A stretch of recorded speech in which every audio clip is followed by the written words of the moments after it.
What up, my guys? Welcome to another show, man. It's NBA Talk with Jay Money. The Shark is back, man. I've been trying to get him to do the show, but I know lifestyle type shit, man. We living good. Life is good, Shark. What's up with you, my brother? Everything cool with you? Absolutely taking a breath here Wednesday afternoon, 4:47 Eastern. We know the whole world is watching, talking about guys in Australia, Russia, China, Africa, maybe Antarctica. We're not ice cold. We're smoking hot with our bets. It is a beautiful, beautiful winning Wednesday, March 30th, 2022. Huge card. Jay Money, lead the way, and let's dominate. Huge card, man. Let's get into it, my guys. It's all business, man. I hope you guys out there living the life, man. Let's own this shit, man. First game up. Let's go over here to the streets of Indiana, man. We got the Pacers here getting 9.5 versus the Nuggets, right? Nuggets been red hot on the road. 9-2 ATS last 11 road games. 5-2 ATS last 7 in Indiana. The Pacers, they don't want to win games. Carlisle's not even coaching the team anymore. He don't even want to evaluate players anymore, man. But what you like in this game, my brother? Two top plays, 7 o'clock. Gainbridge Fieldhouse, Buy Hat Engage, Road Locker. We're going 2 plays. 2 officials, first quarter -3.5. I believe that's 4 now. Wouldn't talk you off. And first half -5.5. A lot going on here. I've been detailing this obviously on this show going back all season.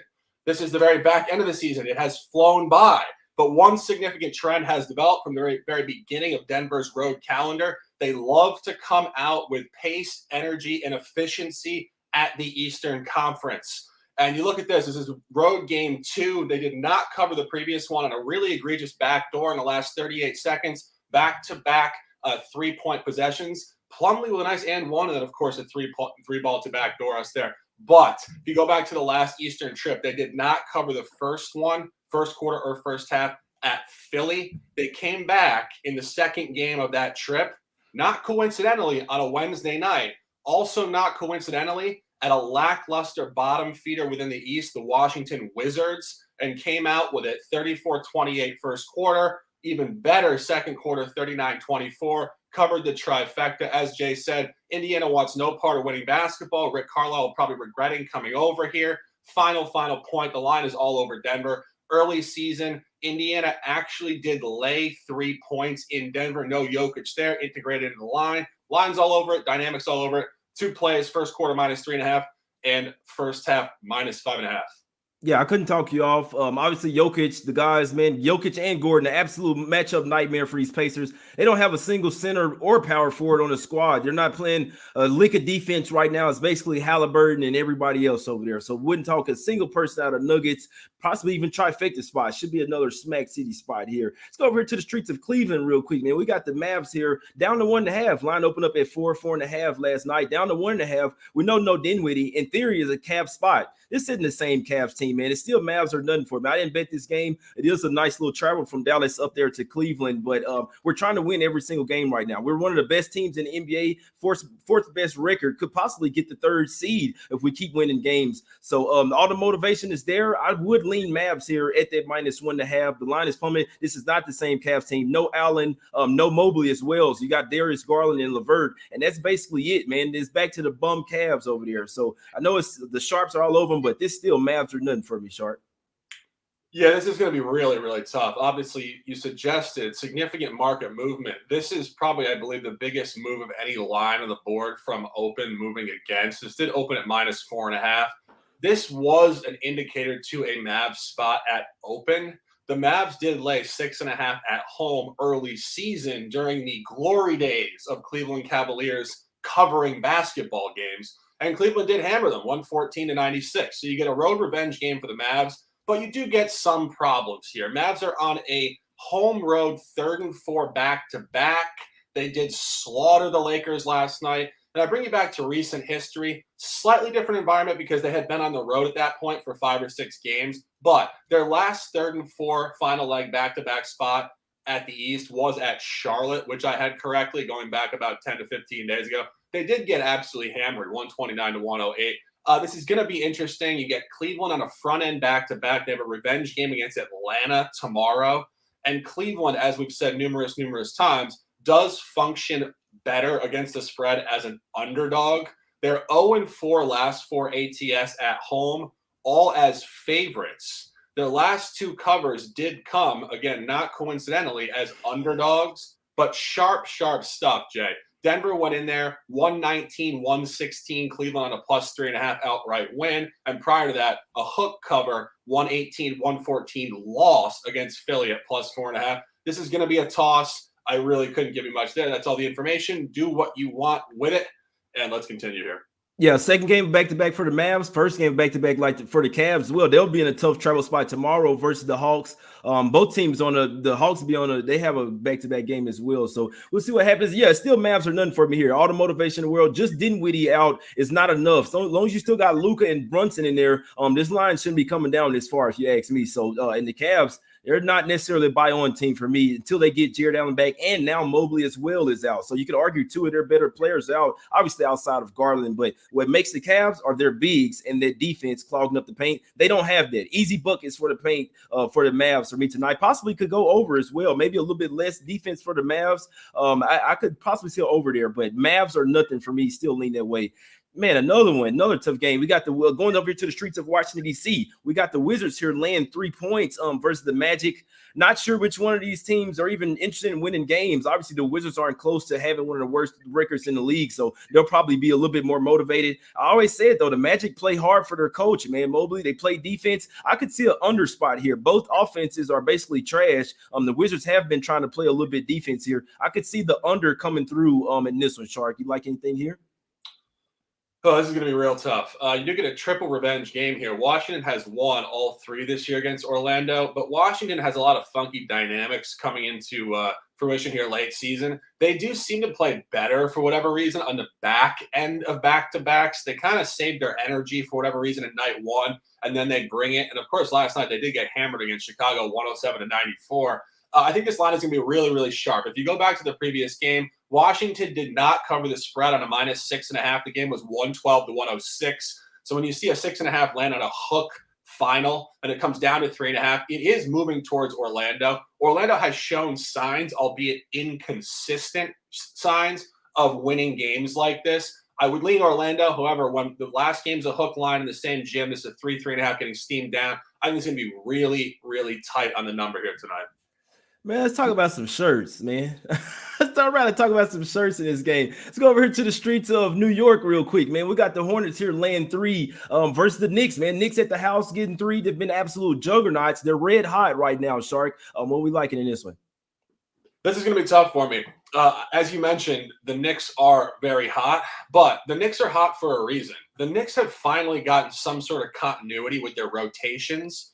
And it's crazy that it took about 70 games to get there. That just goes to show just how stubborn Tom Thibodeau is. Of course, an assistant with Jeff Van Gundy in the 90s. He's a real OG hat in NBA basketball. Sometimes that can hold you back.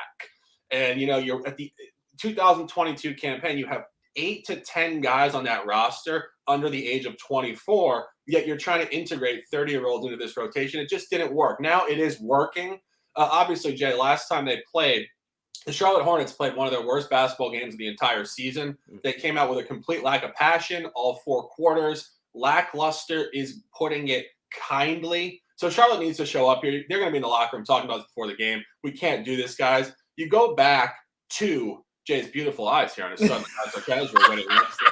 And you go back to the last time Charlotte played Madison Square Garden. That was a Charlotte line, a very similar weighting, -2.5. They did win 97-87 going away. They did win the first 2 this year, 104-96 prior, and then the Knicks got them the double revenge game. Now you get Charlotte double revenge game. You get essentially what is going to be to push the season series here for the Knicks. I would lean Charlotte to bounce back here, although the Knicks, as you know, as I've said probably 10 million times, are very hard to predict. So I don't have anything on this one. Jack, talk to him. Yeah, they are very hard to predict. I must say, man, there's some inner turmoil going on with the Knicks as well with Julius Randle over there, Tom Thibodeau. It's a bunch of shit going on, but appreciate them. My guy Horst Cock in the chat, man, with the $10 dono. I appreciate that, my guy Friday in the chat as well. Have fun at the game, my brother. Everybody in the chat, man. Cedric, my guy Ronald Kabang in there, down to earth. Everybody, man. Let's get some cash for this game. Liking the Hornets here, man. Revenge spot. I was on them that last game, man. Absolute no-show. It's all good. You know what happened, though. The Hornets had already beat them twice. They was like, oh, this is the Knicks. We come in here and smack these guys up. A couple players out. This is going to be easy, right? No, the Knicks came out there and jumped on them quick. The Hornets couldn't even get back into that game. They just overlooked them. What's going to happen in this game? They're going to come to ball out. LaMelo Ball and Rozier is coming to ball out in Madison Square Garden, where they like to ball out. Revenge spot lost 106-121 at home, March 23rd. They're coming off that bad loss to the Nuggets, where they could have got blown out, but still showed that they're a team to be reckoned with. 4-0 ATS, last four as a road dog. They're fighting for a playoff spot. So all the motivation in the world, especially coming off a loss as well. They showed that they can go into Brooklyn and smack those guys up as well in what was a tough game. 6-2 against the spread, last 8 meetings. Randall playing very uninspired for the Knicks. It's almost like they don't even need to have him on the floor, because when he's out there, it's just selfish ball. He doesn't care. Randall's out of there. He can't wait to get on another team, regardless of that. Fournier in or out, I don't care. Hornets -3. Buzz City by double digits. Let's get some cash, my guys. Next game up, we're going to the streets of Toronto here. My guy Friday, Frenzy Sports, maybe a little inside info here. You got the Raptors here, laying 3 versus the Wolves here, Shark. You do find a revenge spot for the Wolves. They lost earlier this year without Van Fleet. It was crazy. Russell only had 8 points. Anthony Edwards was held to 6 points. I have a hard time seeing those two getting held to 14 combined points again, my guy. You like some here, Shark? This is going to be tough. And speaking of that, the over here, I had not looked at this, looks very interesting at 229 off what was a really, really lackluster 103-91 final. But of course, you have to look at the reasoning why. That was the last game before the All-Star break. It was also a back-to-back and a 3rd and 4 final leg off a win in an overtime game the previous night at home against Charlotte for Minnesota. So it didn't get any worse for the reasoning as to why that was going to be an awful spot for Minnesota. Just as all worlds collide. Mental, emotional fatigue, look ahead to the All-Star break, you name it. And, of course, a scrappy Toronto group coming in there without Fred VanVleet. So maybe some Ciroc on ice as well. But who knows? Coming back on the line, that was a pick'em. So when you're at a pick'em on the road and you come back at -3 at home, that is razor sharp. It is stock. And we've seen this all year with Minnesota against teams north of the center of the country. Very, very close against the number. I think this is going to be a razor sharp line. Over probably the best look for me here. Yeah, I'd be looking at the Wolves here. I have a heavy lean to the Wolves, man. They're 6-0-1 against the spread, last 7, playing on 2 days rest. They're coming off an absolute blowout loss. I'm watching the post-game interviews. This team is pissed off, man. They got smacked up versus the Celtics. We're never in that game. They know that they can't have unprofessional outings like that if they want to be a team to be reckoned with. They were just saying that they could beat anybody in the game before they just won. Also, this is their spot. 8-1 against the spread, last 9, coming off a double-digit loss.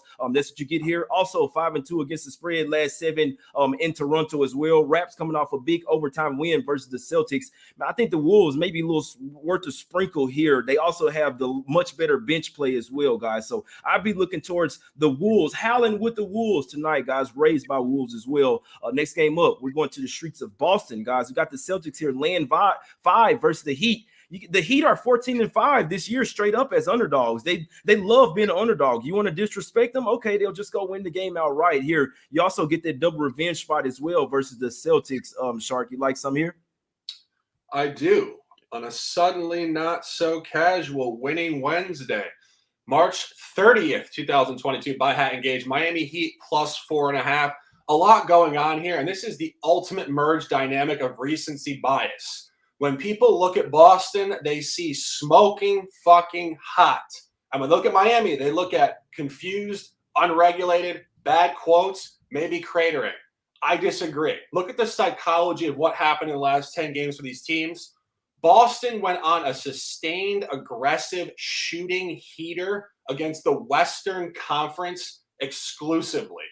6-0 ATS, 6-0 straight up in an aggressive shooting cluster against the West. The other side of this, Miami lost 4 straight basketball games.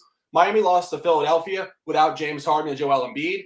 Then they lost to the Warriors without their players. Then they tanked a game to the Knicks in the 4th quarter where they were up double digits and had Brooklyn the following night and clearly took their foot off the gas. And then on a 3rd and 4 home back-to-back at a fatigue spot in a triple revenge game for Brooklyn, got hammered by Brooklyn. Every single one of those losses makes complete psychological sense as to why they lost. Then they turned up against Sacramento. Now you come in here, you get a double revenge game for Miami. They got hammered early season, 95-78 at home at a -6. Line came super strong to Boston, -6. They hammered them 122-92. Talk about line functionality. It exists here. Now it comes down from 6 home win by 30 to 4.5. They're telling you this is going to be a tight game. And I take you back to the last 2 times that Miami played on the road against an Eastern contender and really showed up where they needed to. 120-119 loss, plus 4.5 cover at Milwaukee. Outright win, 113-107 at Brooklyn. Sharp stuff across all points. Miami plus 4.5. I think they win the game outright tonight. Yeah, I like it as well, man. I put someone on the Heat plus 5.5. The line was going up, obviously, with that Tatum and Brown news. I do think this is a game where the Heat take serious as well, especially after losing twice to the Celtics already this season. I'm sure they're going to treat this like a playoff game as well. I love my Celtics squad. They will be a different team without Robert Williams. The offense is still rolling, but defensively will be a little bit worse with just having Horford out there. Maybe Tice will have to be big, but they will miss Robert Williams in the near future, my guys. I like the Heat here as well. I'd be surprised if they didn't walk out here with the win, my guys. If the Heat don't win the game, it would be because they didn't want to. If they come to play their game and want to win this game, they'll stifle the Celtics tonight. I see this being the under type of spot. Both teams will likely bring the defense here. Let's go over here to the streets of Houston real quick, man. Talk about some shirts real quick, man. But we got the Rockets here getting 3 points at the house. Rockets don't want to win games right now. It's Kings or nothing for me. At least they've won 2 out of their last 3 games and showed that they're not tanking, at least trying to play to next year. Rockets, if you're playing good for the Rockets right now, they're sending you. No Wood, no Shingun, Shingun, however you say his name. No Gordon as well. So all their and Schroeder, they told Schroeder, you're playing too well. Sit the rest of the season out. So it's Kings or nothing for me here. I do not think the Rockets want to win this game, Shark. Yeah, this is interesting, and this is definitely a backwood environment here. You do find a third matchup of the year. Excuse me. The teams did play back-to-back games in Sacramento going back to early season. Sacramento did win and cover the first one on a -5. The following game in the same stadium, of course, this moved down to -4.5. And a hook move does tell you a story when the teams play 2 games against each other in a row, and that's like foreshadowing to how we cap the playoffs. The lines are going to be very, very similar. If it moves 1 point or a hook, that actually tells you a story. It's very noteworthy. And the Houston did win the game. So you get a Sacramento revenge game. You get a sharp number for Sacramento. Sacramento is showing a ½ point worth of strength here, laying 2.5, 4.5, 2.5, should be down to 1.5. It's a half to a hook. But Sacramento has shown efficiency on the road exclusively as an underdog, not a favorite. I'm a little worried about this. Most of their covers here have come as an underdog. I believe they're 7-2 ATS last 9 on the road, all as underdogs. And we do see this. When teams all of a sudden are adjusted the other direction to being favorites, they can flip in terms of their cover rate. I would lean Sacramento. As you said, Houston coming off a trip and a couple covers. Definitely a fade spot for Houston if we had a free play here. Yeah, I think the Rockets, they have 20 wins, so they're stuck at right there at the bottom. If they're tanking and for draft purposes, it's like, why do you want to? I mean, if you know, the past couple of years, 2-3 years in the NBA, you start to see these teams tanking. We know why they're doing it, even though it's disgusting to me. In theory, it does make sense. If you're going to be trash, then why not be the best trash and try and get a good pick? So they know what they're doing. I could see the Rockets even being up for 3 quarters and tanking this game in the 4th quarter, guys. So my guy said no, Trace McGrady. Down to earth in the chat likes Rockets money line. So we'll see what happens. But yeah, I'm not betting this game, man. It's Kings or nothing for me. Would be a hard fade of the Rockets, like my guy Ronald says. Another game, another team that doesn't want to win games, man. That last game gives me vibes of the Thunder versus Blazers, where it went to overtime. Nobody wanted to win that game. Somebody has to win. You got the Hawks here laying 12 on the road versus OKC. OKC has been a feisty underdog. The Hawks, they're not as good on the road, but they do have motivation in theory. Do have a game tomorrow as well. It's Hawks are nothing for me. I don't like them in this point spread range on the road. Shark, you like some here? No, I think this is going to be razor sharp. You saw the home game, which I had correctly back in the fall. They did win 113-101. The line was 10.5 there. So you see how sharp that really was. And I said this about the Washington-Orlando spot where the previous environment landed within 1 point of the spread. I think this is going to be a 1-point line. And you look at what happened the last time Oklahoma City did play an Eastern contender at home. They did cover. They caught Boston, and Boston was up close to 30 points in that game, I believe. And Boston melted it completely down the stretch in the 4th quarter. Shout to Ronald Kabag in the chat. He had that. I remember he posted on Twitter. He said, "This is not how I thought it was going to happen." but a cover is a cover. It was a backdoor special. And I think you might see that tonight. Atlanta this is a front end back-to-back. They have a big game against Cleveland tomorrow. This is definitely a sandwich spot. It's an Atlanta number. It's coming up in strength towards Atlanta. But again, I think it's a trap spot. Oklahoma City could scrap it together here late. Yeah, it's a very inspiring game. Hawks are nothing for me. Appreciate your units only in the chat, man, for that $10 tip, my brother. Let's keep it going. My guy Ronald's gonna be on the show tomorrow. He said I will be wearing the shirt tomorrow, man. I appreciate you, my brother. Yeah, nothing for me. Hawks are nothing. It's simple, guys, for me, and that one staying off. Let's go over here to the streets of San Antonio here, man. We got the Grizzlies laying 5.5 on the road versus Spurs. They've already beaten the Spurs 3 times already this year already. It's been pretty easy. The Grizzlies are smacking everybody up, Shark. This is going to be easy, Shark. What we like in this one? Yeah, I mean, you're talking about a story here. The Grizzlies are 5-0 last 5 against the trifecta. They have covered everything for 5 straight games. Of course, hindsight is 20/20, particularly for guys like us who think in a deep analytical way. That's the reason why we don't have all 5 of them. Is people like they have to cliff dive at some point, right? Mm-hmm. They didn't. They just keep going and going and going. So now you get a triple revenge game here in the division. You look at what's happened with the line between these teams this year within the division. I think it's very important stuff. It did start out originally at -5.5 at home for Memphis. They did cover 118 to 105. Then on the road, it held at -4.5. Again, it should have come down to 2.5. It was at 4.5. Strong. They did cover it 118 to 110. Then it came back from 4.5 to 8 at home, strong, and they got them again. Same score, 2 games, 118-105 both in Memphis this year. So you come back here. Now you get San Antonio. San Antonio needs games. They're competing with the Pelicans for the last spot. Lakers right there as well. They need to win games. This is coming down from 8 to 5, 5.5. This is going to be really, really, really tight. The last time they did play Memphis at home, they came out flat. But key point in that particular game, they were on the last leg of a 3rd and 4 back-to-back coming off the road. The last time they came off a trip of multiple games with rest, they did come out very well against the Lakers. A lot going on here.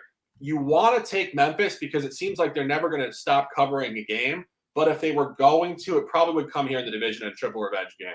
Yeah, I'll tell you this right now. Triple revenge spot. I'll always be looking at the triple revenge or nothing here. I kind of like the Spurs here. True, you look at it, all 3 times they played, Ja Morant's been playing. First game, he had 30 points. The last game, the middle game, he had 41 points. That was the close game because I was on the Grizzlies that day. I'm talking about sweating it out. They were laying 4.5, 5, and I'm talking about that was a close game all the way down to the wire, and then some late free throws. The Grizzlies ended up getting it done.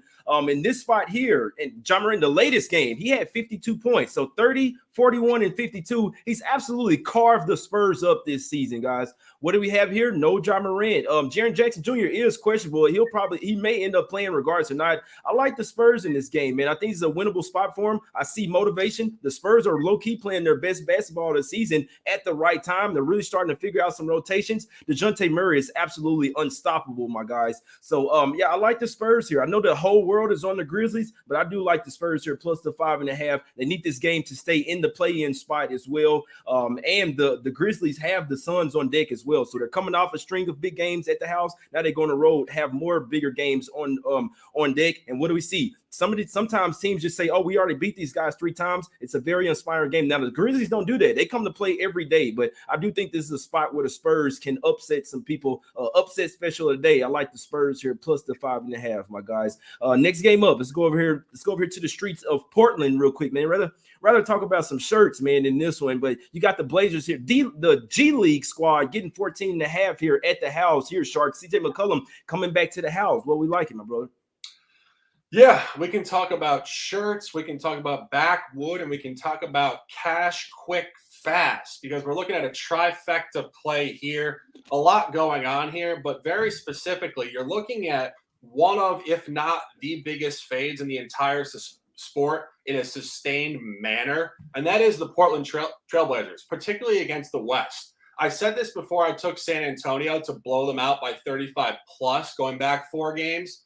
They compete against the East, home and away, but against the West, they do not play ball. They get absolutely massacred by top-level playoff quality teams, and they honestly don't even cover against the Rockets twice or even the Thunder when the Thunder were laying points on the road for the first time all year.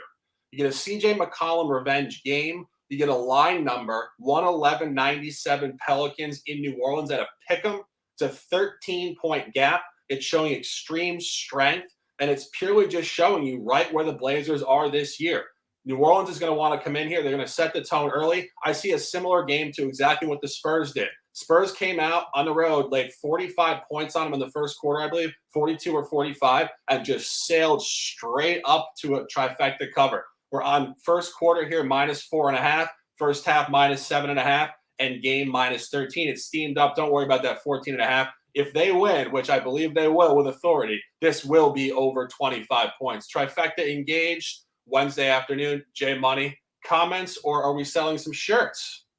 Yeah, we always selling shirts, man. It's not really selling shirts. It's people supporting the channel, and I appreciate every freaking person that's hit me up, man. I love all of you guys. And this one's pretty simple, man. You don't take the Blazers for the rest of the season, guys. Team does not. You see the game versus OKC? They were up by 7 points to close the game, and they pissed it away. Probably had some meeting in the huddle. Guys, pissed this shit away. Win the overtime. I did not want to win the game, man. Fade the Blazers the rest of the season. It's actually pretty simple, my guys. Let's go over here to the next game, man. Last game up, we got the Warriors getting 4.5. The line coming down is a bit puzzling. It's Suns or nothing for me here. I was thinking to myself, do the Warriors kind of own these guys? Do they have something? Do they just match up well with the Suns? They've won both meetings already this year. Obviously, those were with Curry. They won't have them tonight. Suns are nothing for me with the double revenge. They have clinched the West, the #1 seed in the West. So in theory, not a ton of motivation. But when you're the Suns and you want to win every single game, and Chris Paul, I'm sure they want to get ready for the playoffs. I heavy lean to the Suns here. I didn't get there though, but I still think even with the reverse line movement, I still be taking the Suns in this one, Sharp. Yeah, I wouldn't disagree. I mean, obviously, when you see a team on a dub-8, dub-9, just a sustained heater, I mean, this is who they are in this campaign. You know, for a team, and if Phoenix wins out, they will win 68 games. That is highly, highly impressive. There's only been 3 or 4 seasons better than that in the history of the league. And this speaks to an all-worlds collide spot that allows a team to want to compete at this level for the entire duration of 82. What you have to have is you have to have a young core of incredibly high upside players and professional players. And you have to have veteran guys like Chris Paul and Jay Crowder who are absolutely pros, players, coaches, and desperate for a championship. It's an all-worlds collide spot. That's why they don't ever let off the gas. We go back to last week. We had Minnesota. Nope. Suns fourth quarter blowout. Next night, back-to-back at Denver. Nope. 40-plus points again in the fourth quarter. There's no let up with this team. The Dubs do come in here on a sustained losing streak, but I don't know if this is going to reverse. They just have not found any flow without Steph Curry. And it really showcases just how integral he is to their group going back 10 years now. You do find a double revenge game, peak motivation. Of course, these teams haven't played since Christmas Day. They did cluster before the New Year changed. This is a strong line. It was Phoenix -6 at home, opened up at -6 road, should have come down to 3. Double revenge game, Phoenix on 1 at all points in time. I might actually sprinkle this now that I'm talking myself into it, Jay.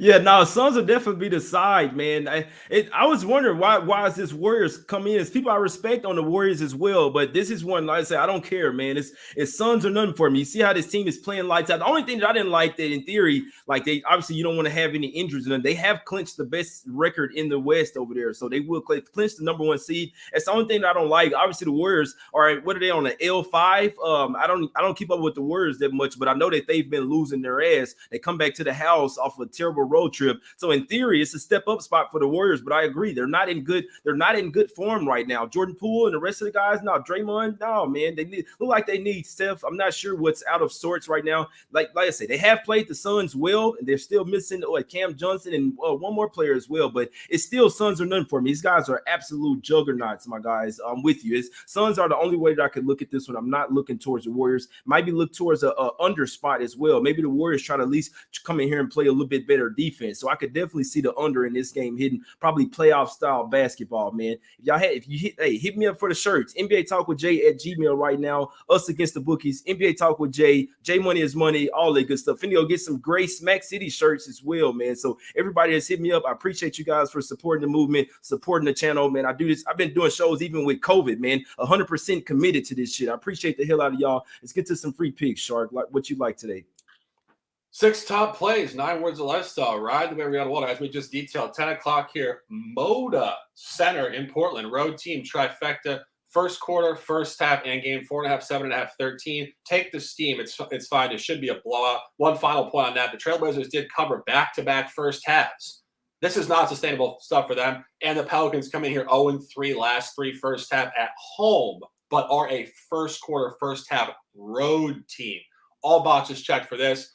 Speaking of road teams that like to come out well, Denver Nuggets, first quarter -3.5, first half -5.5. Same thing here, catching a bottom feeder team with no inspiration, with the exact precise trend we want to buy. Final play, Miami Heat, ESPN National, TD Garden, road locker room, double revenge game. Heat need to turn up, go back to how they played at Milwaukee and Brooklyn on similar figures. Boston way too hot against the West. Should come down here. I think Miami wins the game outright. Wednesday afternoon, happy hour hoops. Jay Money is money. A pleasure. Close them out, please. It's always a pleasure, my guys. Liking the Hornets today, -3. Nice little revenge spot. They need this game a whole lot more. Knicks basically all but out of the playoffs. I know they've been playing spoiler. They play hard. I think the Hornets gonna come and play harder. Offense gonna run these boys off the gym, man, tonight. Wouldn't talk a single person out of the Spurs plus a 5.5. I know the whole world is on the Grizzlies. Good luck with that. Spurs are nothing for me. Heavy link to the Wolves as well, man. Nice little revenge spot. They have a much better bench. They're 8-1 against the spread last night, coming off a double-digit loss. This is their spot, and I like the Heat as well, man. Plus the 5, as long as they come to play their game today. Double revenge spot. I love double and triple revenge, man. I'll likely be on that side or stand off the game, guys. Let's get some cash as always, man. It's all love and respect. Hope you guys are having a damn good life. Life is good, man. Live it to your fullest. You see what I'm saying? Let's go have some fun. Let's get some cash today. It's us against the bookies, man. Let's cash, my guys. We out. Hit the like button and subscribe. You dig what I'm saying?